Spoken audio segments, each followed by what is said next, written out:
Hello, welcome. This is part 2 of my huge salad bowl demonstration. The previous video I threw it, today I'm going to trim it. So let's take a look. I threw this a few days ago.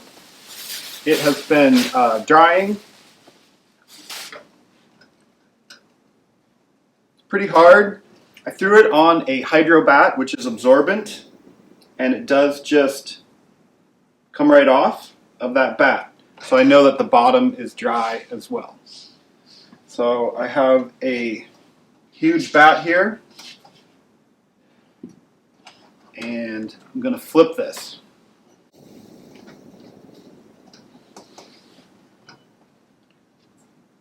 I'm going to use the sandwich method.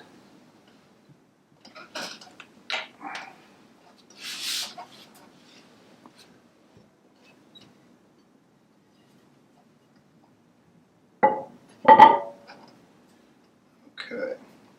The next thing will be getting this bat onto these bat pins.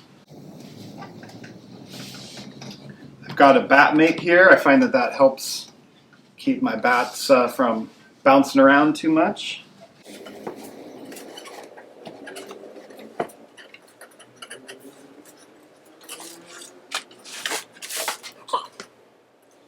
Got it all set. If you remember, if you watched the previous video, the last thing I did was to cut the bottom equally. So I know I have a nice circle here. That can be a starting point to just get it recentered.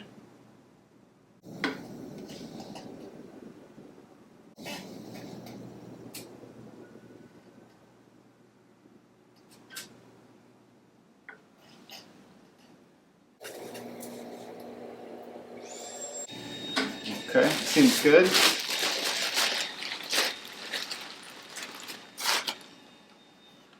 I'm going to make some quick lugs of clay and join them.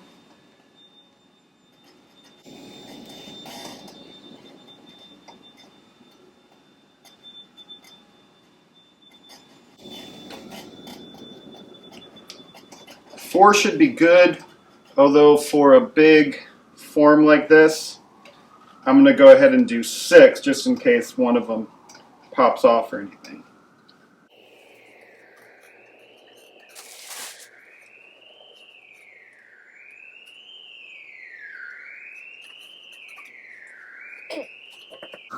Okay.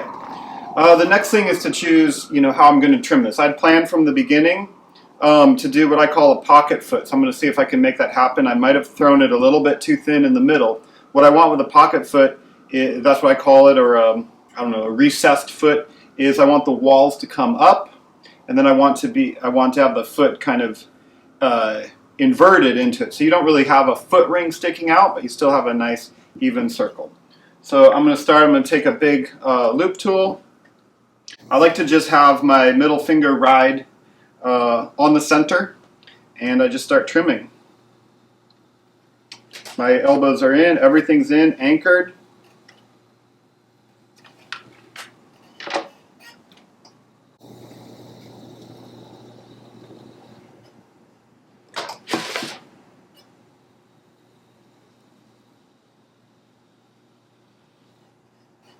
It's a little bit wet.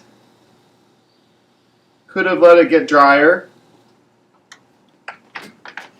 If you flip it and get it set up and you find that it's a little too wet for you, you could always wait, give it some time.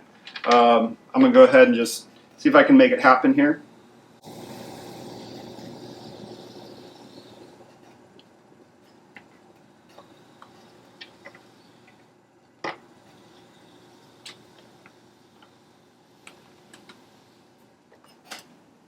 So you can see what I'm doing is trying to quickly get it so that there's one line here. Not this kind of bump that you see.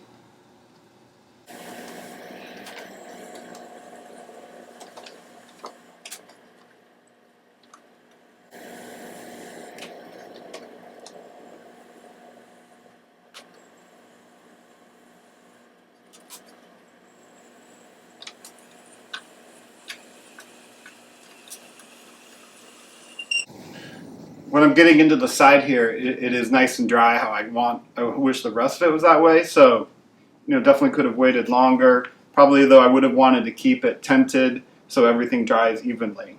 I'll make one more pass here.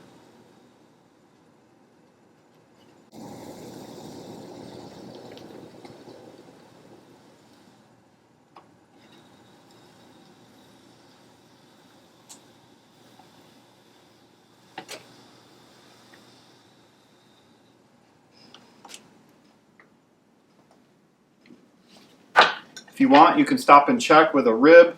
I love these old Tupperware cake spatula spreaders. You can find them on eBay. They actually float in water. They bend a little bit, but they're also nice and stiff. And I'm not really trying to smooth it so much as just check for the line. It's okay to smooth it a little bit, remove some of the tool marks, but just want to make sure I have a nice line. There's a bit of a little dip at the end here. I don't know if I'll be able to fix that at the very end. Might be okay.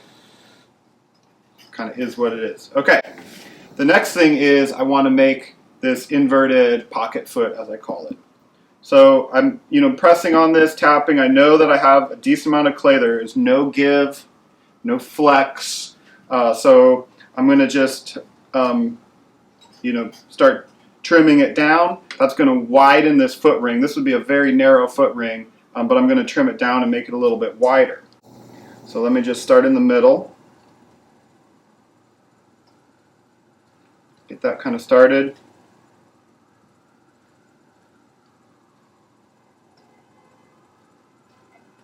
And then come back with the other side, the broad side of my tool.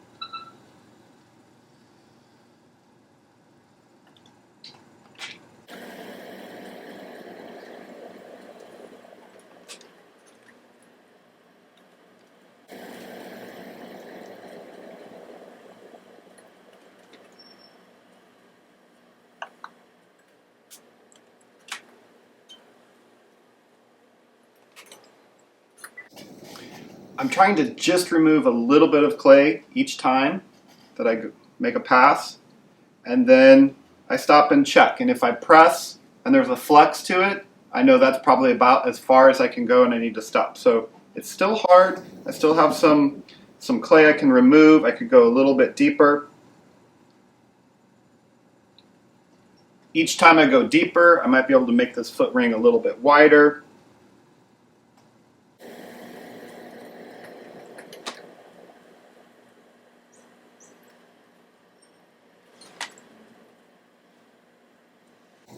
Whenever I'm making a foot ring, I'm trying to mimic the inside curve of the bowl. And so I know that it's a little bit curved in there, so I'm going a little bit deeper as I get towards the, get away from the center, I should say.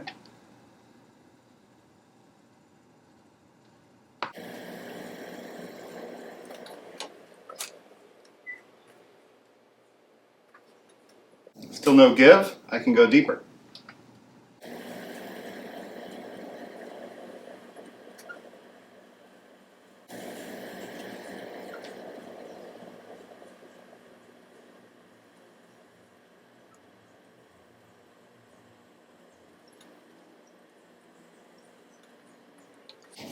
So I think now you're starting to see what I mean by this inverted foot. So I want to have just one line here and then into the foot. So just trying to carefully go down little bit by little.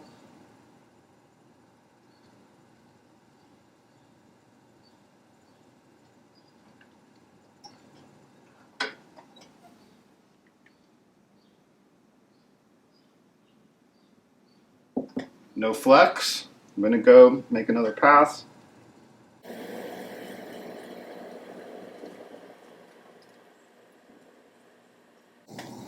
Bringing that lower.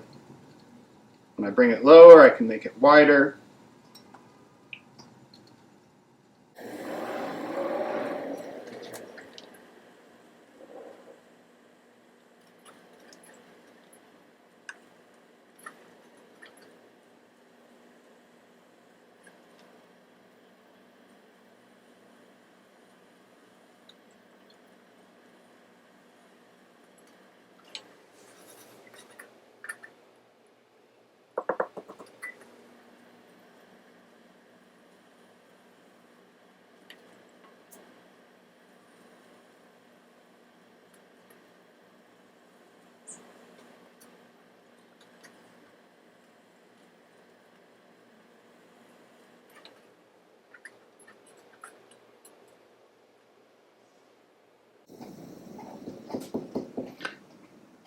I'm feeling just a little bit of give right in the dead center, so I'm not gonna go any lower.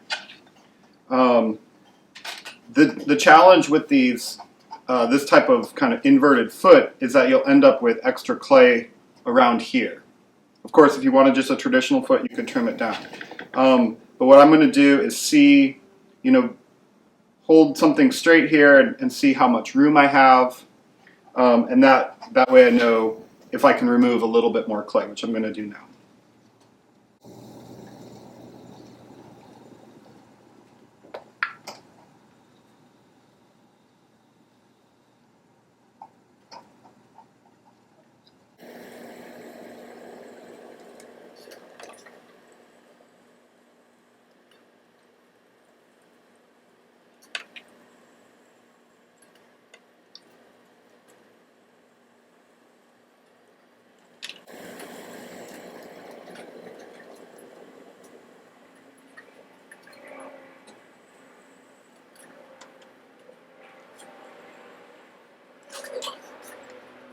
Let's see how I did. Still a couple millimeters there, should be good. I'm going to take a little bit more clay off the side now.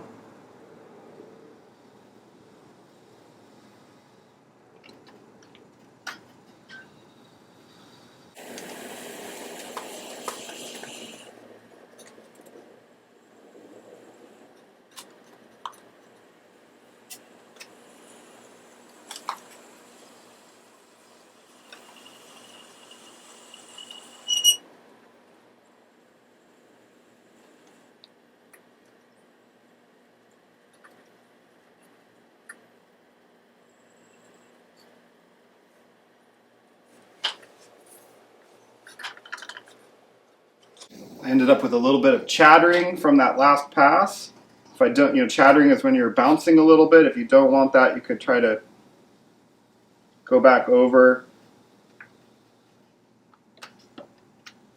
cut a little deeper, and really, you see I'm really locking in on the tool so it doesn't bounce as much.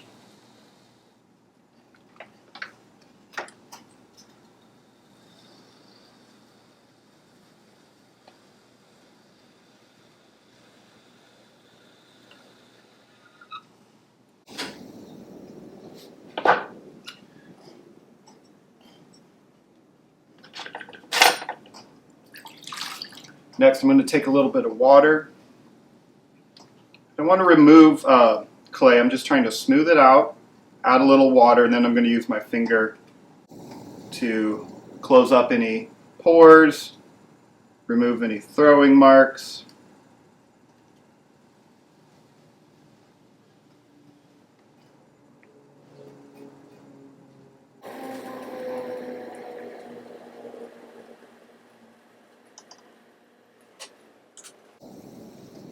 Okay.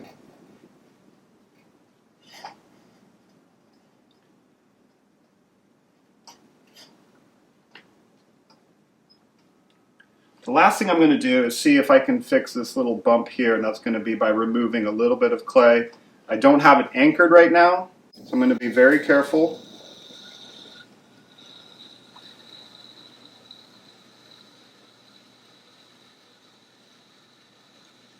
There's a bit of unevenness in this bowl. I don't mind that. Happens. If I wanted it to be super perfect, I would make it a different way. I'd make it in a mold.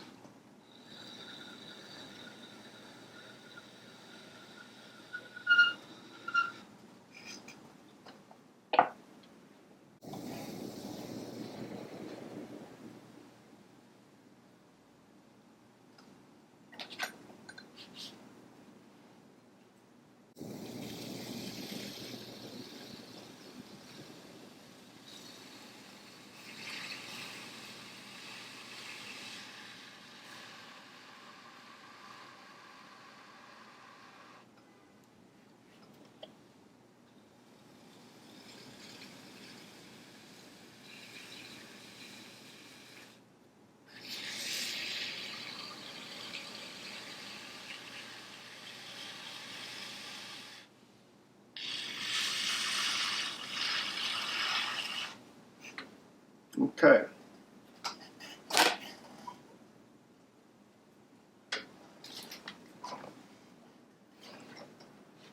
The chattering is still there. That's fine. It's going to look beautiful. So that's basically it for trimming. I don't want to flip it over and right now, but the final step would just be kind of cleaning up the edge a little bit if needed. With a bowl like this, any bowl, but especially a huge, wide bowl, I'm going to cover it up with my plastic, keep it tented, keep it drying very slowly, because I have found that if you get cracks in your bowls or any pottery, yes, it can be due to differences in thickness. In my experience, it's not really that thing that everyone told us when we were coming up, that you weren't compressing enough. It all has to do with the thickness, any variation of thickness, and the rate of drying. So I do know that I have some thicker band of clay here where I left this inverted foot. So I do know with this style there's a little bit of unevenness. And so I definitely have to dry it as slow as I can. And if I dry it super slow, usually there's no problems. You know, if you can get it to dry without cracking, usually you are good. There won't be cracks that open up in the bisque stage, in my experience.